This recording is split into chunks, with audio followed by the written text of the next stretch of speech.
Bon, il semble que nous avons des nouvelles fraîches, et c'est que DeepSeek revient dans la conversation. Ce modèle apparu soudainement de Chine, qui promettait 90% plus d'efficacité que ChatGPT, qui s'est fait éclipser et est resté dans l'ombre, maintient toujours une très bonne API. Et le modèle et les modèles qu'il a sortis sont évidemment d'un très bon niveau, mais je ne sais pas s'il est vraiment à la hauteur de toutes les possibilités qu'offre ChatGPT. Pour moi, il s'est retrouvé derrière avec Gemini aussi en compétition, avec Nano Banana, avec GPT Image 1.5, et reste plutôt un modèle open source, très intéressant pour l'API, mais pas beaucoup plus. Cependant, des fuites ou liens indiquent que la version 4 de DeepSeek sortira autour du Festival du Printemps, le Nouvel An lunaire, probablement mi-février. Comme vous voyez, à ce jour, nous sommes à la version 3.2, sortie le 29 septembre 2025.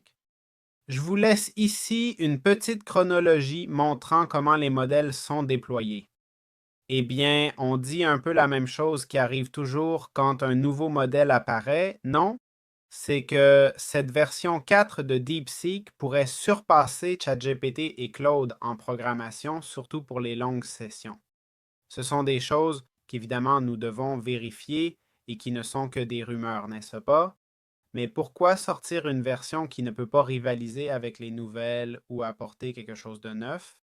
On peut comprendre que cette nouvelle version de DeepSeek nous apportera du nouveau. Les dernières versions de DeepSeek, comme la 3.2, étaient complètement axées sur le raisonnement. Ils nous le disent eux-mêmes, non? Le meilleur ou le leader mondial en matière de raisonnement, et c'est le focus qu'ils ont mis dans le 3.2. Ensuite, nous avions aussi le DeepSeek R1, qui était entièrement concentré sur les mathématiques et la programmation.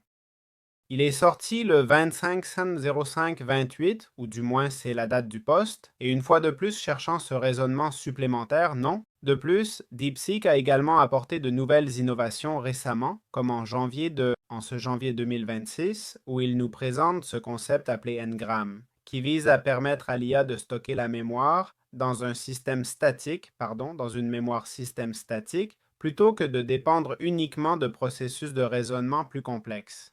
Rappelons que NVIDIA, en ne fournissant pas les meilleures puces à la Chine, oblige DeepSeek à improviser et optimiser son modèle pour réduire sa dépendance à la puissance de calcul, ce qui évidemment ne lui permettra pas de surpasser la concurrence.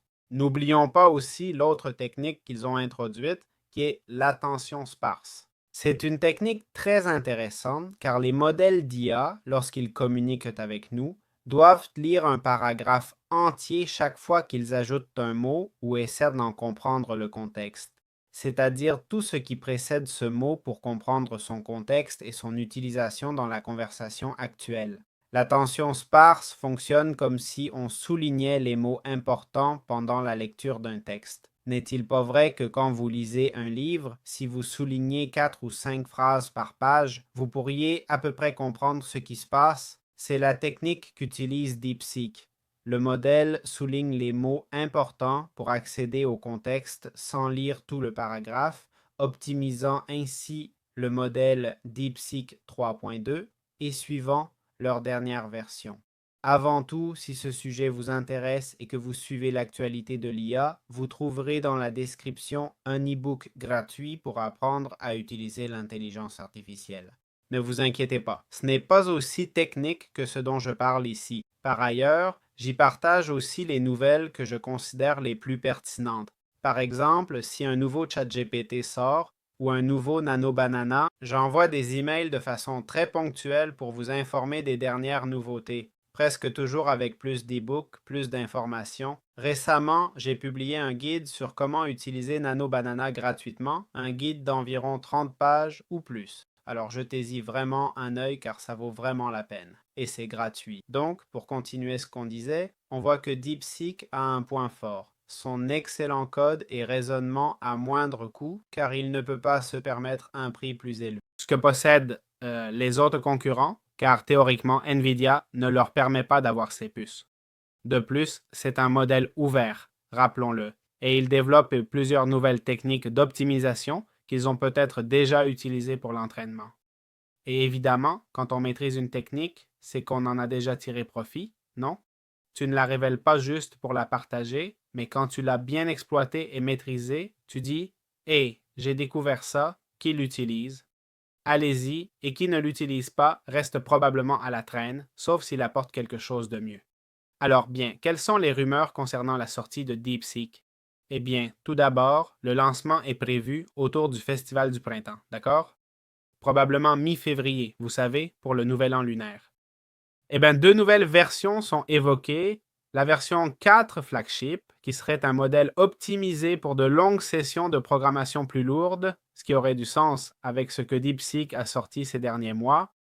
Et puis une version 4 Lite optimisée pour la vitesse et la réponse, d'accord? Et c'est en partie ce qui a rendu DeepSeek très populaire au début. Et vu les récentes mises à jour d'optimisation, ça a vraiment du sens. On pourrait donc déduire que DeepSeek, comme on l'a vu jusqu'à présent, vise un usage réel plutôt que d'être premier dans les benchmarks ou le meilleur du marché juste pour le principe, mais qu'ils veulent vraiment être utiles. Et je suis tout à fait d'accord, la vie ne se définit pas uniquement par des benchmarks, n'est-ce pas? Donc ça me fait plaisir. Évidemment, nous supposons que cette version 4 surpasserait Claude et GPT dans des domaines comme la génération de code complexe, le raisonnement multifichier, la cohérence structurelle dans le temps, l'optimisation d'un modèle ouvert plus rentable, le meilleur en code et capable de transformer qui peut créer des logiciels sérieux avec l'IA. La rumeur clé concernant la version 4 est qu'elle pourrait intégrer raisonnement et modèle général sans séparer le modèle de raisonnement du modèle général, ce qui est un peu ce que nous avons actuellement. Et pourquoi sortirait-elle pendant le Festival du printemps? Eh bien, parce que c'est à peu près quand ils sortent toujours leur modèle. Je suppose que c'est une date importante en Chine et c'est le schéma que DeepSeek a toujours suivi. De plus, on sait qu'historiquement, DeepSeek ne fait pas trop de battage médiatique, n'est-ce pas? La vérité, c'est que lancent généralement leur modèle assez modestement, puis les gens découvrent leur véritable potentiel. Ils ne misent pas tant sur le marketing, il faut le dire, mais plutôt sur la qualité du produit. Et franchement, si la version 4 arrive avec une mémoire de type Ngram, un raisonnement intégré et du code natif, ce serait un changement de paradigme. Séparer la mémoire du raisonnement, améliorer la cohérence et la planification avec une inférence moins coûteuse, pourrait forcer la réaction d'OpenAI, d'Anthropic, de Google et des autres acteurs du marché. Je mentionne juste ceux que je vois les plus potents. Sincèrement, je ne vois rien d'absurde dans ces rumeurs ou ces affirmations, d'accord?